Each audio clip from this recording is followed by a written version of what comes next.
Hey everybody, Scoutcrafty here again, Mishmash Monday, very special Monday. It's Labor Day today. Labor Day is a holiday that we've been celebrating here for over 140 years, celebrating labor's contribution to society, and it's a nice holiday. Everybody enjoys it, and it's usually a good time of year here because of the weather. I remember I was thinking about this before. I was saying when I was a kid, Labor Day, one thing about Labor Day was after Labor Day, you weren't supposed to wear white. It was kind of like a fashion faux pas to wear white after Labor Day. And I was laughing to myself. I was thinking, geez, I don't remember the last time. And I'm not talking about a white shirt or something. I'm talking about like white trousers or a white suit.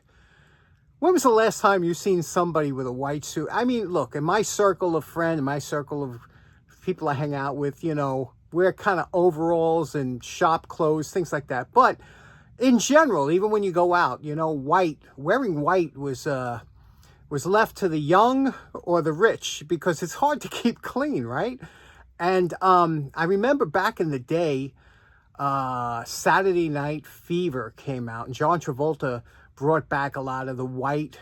And then Don Johnson, remember Don Johnson, Miami Vice? You know, that guy, good looking guy supporting white clothes. So it was big when I was a kid. You know, people were still kind of pushing the white, but then after that, I don't know. Now I don't see too much of it. Is it still a thing where you are? Let us know in the comments, because here where I am, you very rarely see it.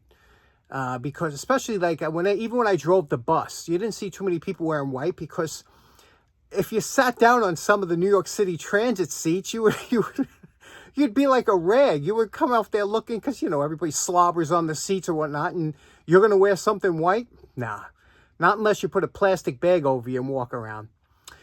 Anyway, we have a great show planned today. You remember we did that show. I'm going to start off with that, and then we got some other things. Let's get started right away.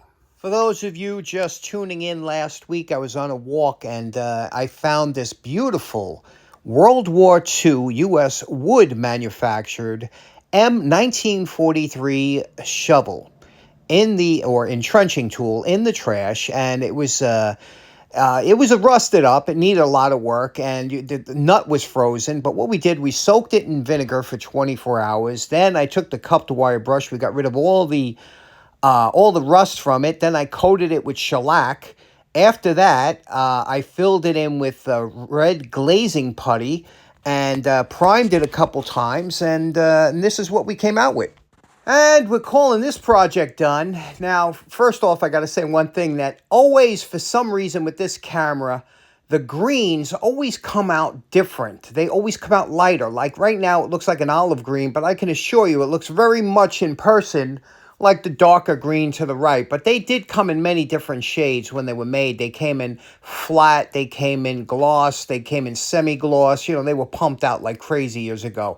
But you could see here what we did here with the finish. Everything came out real nice. I assure you in person, it looks very close to the handle. And I don't know why it came up, but you could still see the U.S. wood 1944 insignia on there. So we were able to keep that.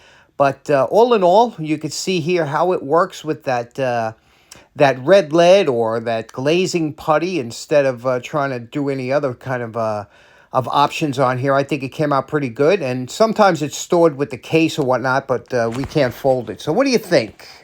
Now, I thought this would be a good time to introduce you to glazing putty, or we used to call it red lead, or there was a bunch of names for it. Nitrostan was the one we used to use years ago. But a lot of times, especially when we're restoring tools, we have pits and things like that. And if you're going to paint the tool, you don't want to paint over a pit. It usually leaves an indent. You could see it through the paint. So we have to fill it in. Now, if it's a deep pit, if it's anything, you know, 1/8 of an inch or something pretty deep, or you would want to use what's called a bondo, or all-purpose putty or filler. This is a two-part a mix that you have a resin and a catalyst that gets it hard. It dries very quickly. You put this on, it's very easy to work with. You sand it down. But a lot of times you don't want to go through that. We have small pits, things like that. And you want something simple. And that's where this comes in. If you've never used this before, It's super simple to use. I took a piece of wood here. You could use it on wood, metal, fiberglass, anything. I just put some little divots and dents in there.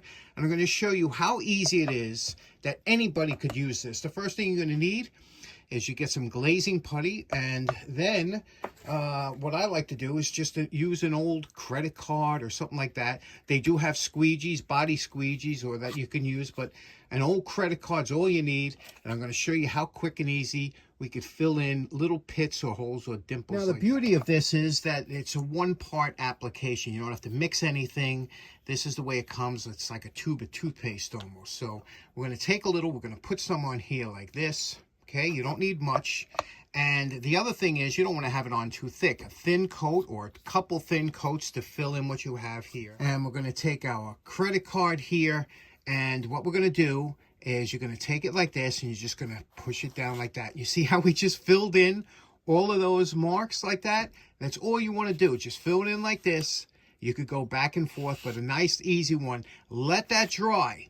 Now, this is, you know, then you take this like this is extra, and you're going to get rid of that because once that's out of the tube, it's going to dry up. But you see how we just put a first coat in there? We're going to let that dry. It don't take long to dry. In like 20 minutes or so, this thing is rock hard, even sooner. And then we're going to do a quick sand. Okay, it's only been about 15 minutes. Now, you can speed up the drying process of this if you put it someplace warm, like if it's on your furnace or something like that. Now, you're going to do is you're going to lightly sand it, okay? And what's beautiful about this, you can see when you sand it up, it almost turns into like a powder. You see? Turns into like a powder. And this will sand very easily. You can take this down and get it nice and smooth. Now you determine by looking at it sideways if you need, or running your finger or something, and you can tell we need another coat of that.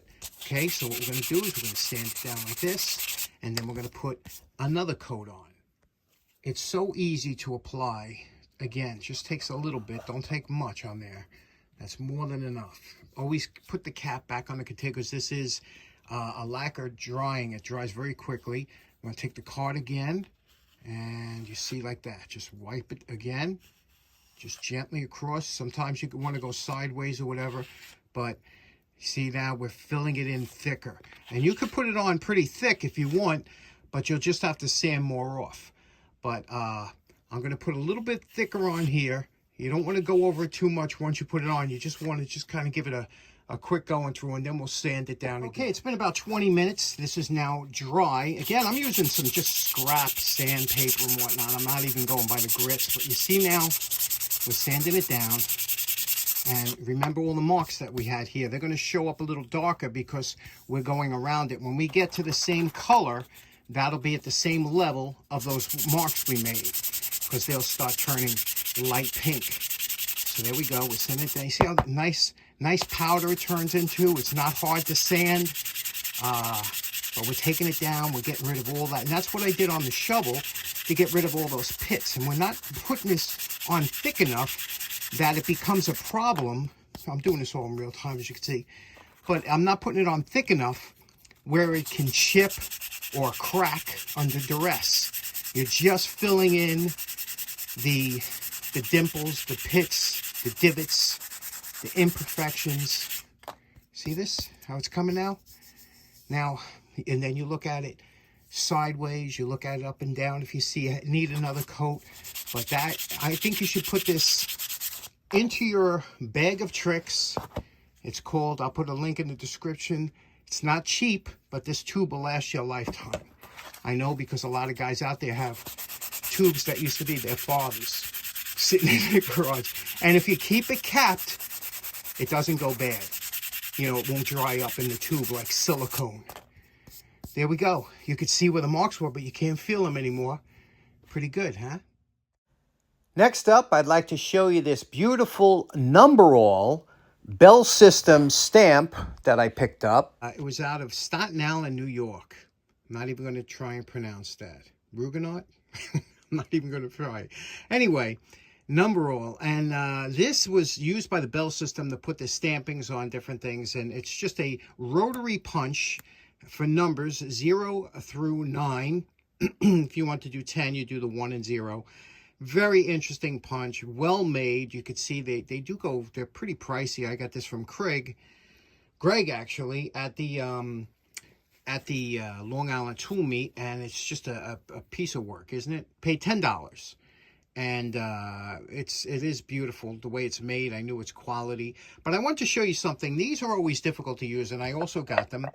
You know, I picked up a couple of the Bell System hammers, but I wanted to show you, if ever you wanted to use a stamping, it's always difficult to get them lined up. So you always got to try and make yourself either a guide or a jig or something like that. Let me show you what I'm talking about. Here I have nothing more than a soda can, the inside of a soda can, on a piece of wood, just scrap wood, and I wanted to punch some numbers here.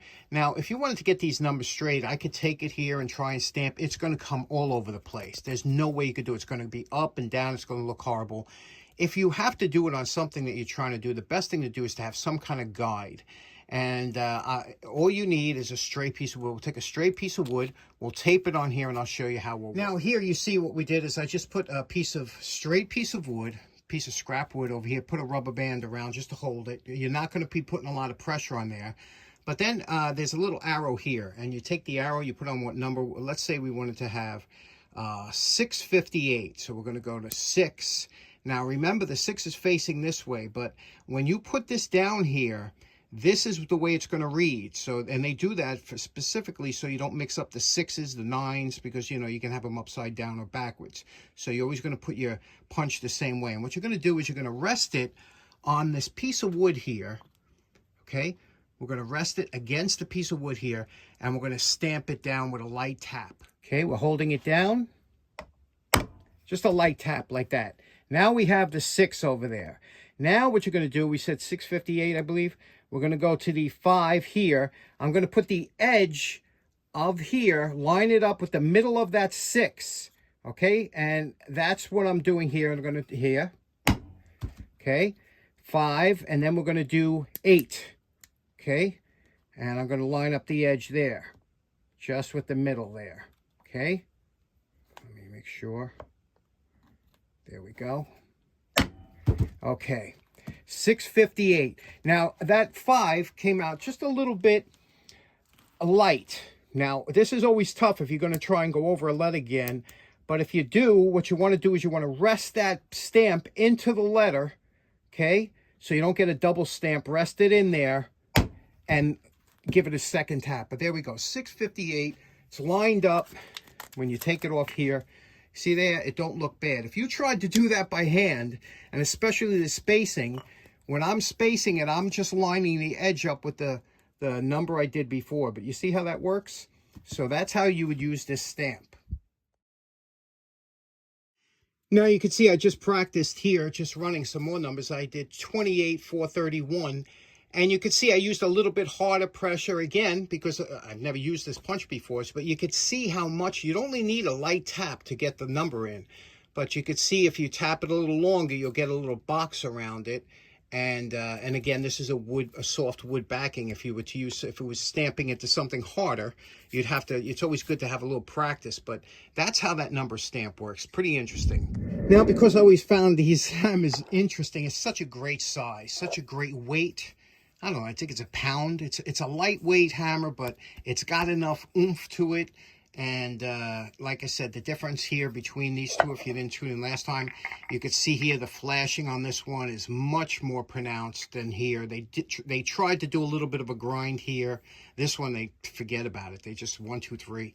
So what we're going to do is we're going to clean this hammer up a little bit because I want to leave this down here to use. This one's the original Bell System, as is here. Bell System, you see it's written. So let's scrape the handle down, get this somewhat presentable. Just real quick. Everybody's a fan of the single edge razor blade scraping technique.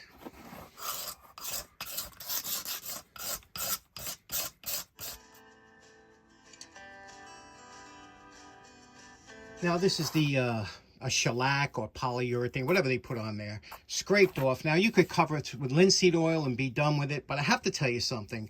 I've never been a fan of this stocky style handle. It just doesn't look, I want to make it a little bit more, you know, curved here. It's just something I'm going to enjoy using because I'm going to use it down here. And we'll get rid of this flashing. I always have a couple examples. I have some NOS examples of this hammer. and that I don't, you know, I could leave for an example. But this one I wanted to customize for me. So let's take off the flashing and then mess with the handle.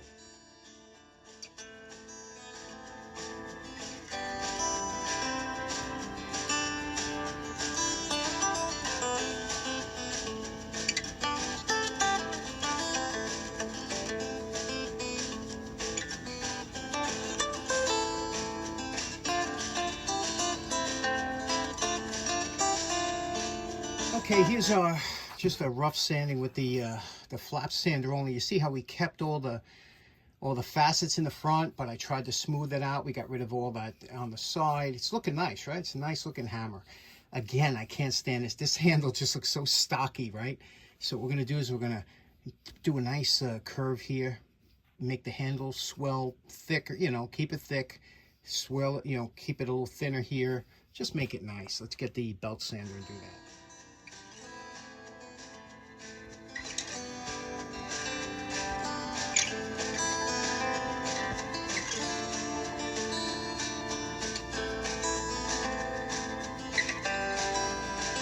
One thing I've never been a fan of this particular hammer is the positive rake that is on this back of the hammer. You see that? I prefer personally a negative rake. So we're going to take it to the belt sander here. You can see I put a negative rake on it. And that for me is just my preference. And you could do that with the face or anything you want. I'm not going to believe this, but I'm out of gun stock stain. Can you believe it? Now I'm trying to find it. Anyway, so what I used to do years ago when I ran out of a particular stain that I liked or whatever, you have to mix your own. So here I'm using a little Sedona Red. I'm not crazy about this color, of course, but what happens is when you put this color on, it'll stop the absorption from a darker color. So here we're putting on some Sedona Red. Sorry, is that right? Which I'm not crazy about. But that'll stop the suction from the darker red mahogany. See the red mahogany now when it goes on? And then when you rub this in, it comes pretty close to gun stock. See how that works? Because you stop the initial suction from the, if I would have put just the red mahogany on straight. See what I mean? So that's very close to gun stock, isn't it? Okay, that's pretty close to gun stock. It's the color I like. So now we're going to put this on the, we'll let this dry for about 8 hours, and then we'll put some shellac or something on it. Now, you know my favorite part. Remember what this old Bell System hammer looked like before we started? And we're calling this project done. This is this came out nice, didn't it? What a nice little hammer this is. Let's take a look at the head first of all. You can see we did a nice job with you know, the way these angles all come into each other. Just looks nice, right? Kept the top smooth.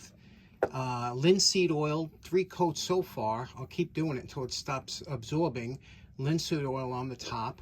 Fixed the face. The face was a little scarred. Did around the bevel around both. Same with the rear.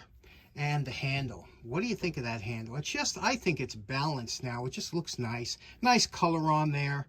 Yeah, it's a nice, remember what it looked like. This was the actual better one. This one was in better condition of the, let me raise it up a little. Of the 2 hammers, this one was in the better shape, and that's why I didn't do this. So this one was worse off, but now it's a nice use of hammers, huh? It's always fun to take and this is just a lovely weight. If you ever come across a Bell System, you know, stamping hammer, I don't know what they call it, pick one up. You won't regret it. Nice hammer. Okay, we went a little bit longer today, but hey, it's Labor Day, right? Some of you are just relaxing, enjoying the day, and rightly so. Hope you have a great rest of your week. We'll see you again on Wednesday. Take care now. Bye-bye.